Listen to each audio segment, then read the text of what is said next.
દાહોદ પુસરવાણમાં આવેલ ઓઇલ ફેક્ટરીમાં નકલી ફૂડ અધિકારી રેડ કરવા આવતા ભાંડો ફૂટ્યો।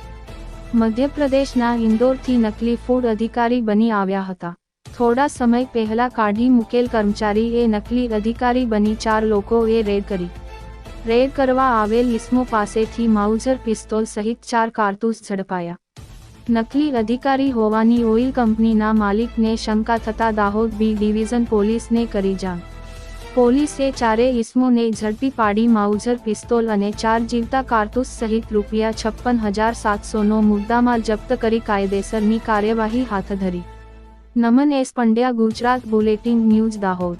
જો દર્શક મિત્રો આપ સૌને આપની ચેનલ ગુજરાત બુલેટિન ન્યૂઝના સમાચાર પસંદ આવ્યા હોય તો આપની ચેનલ ગુજરાત બુલેટિન ન્યૂઝને શેર કરો અને સબસ્ક્રાઇબ કરો અને બેલ આઇકન ઓન કરો, જેથી આપના સમાચાર સૌપ્રથમ આપ સૌ લોકોને મળી રહે।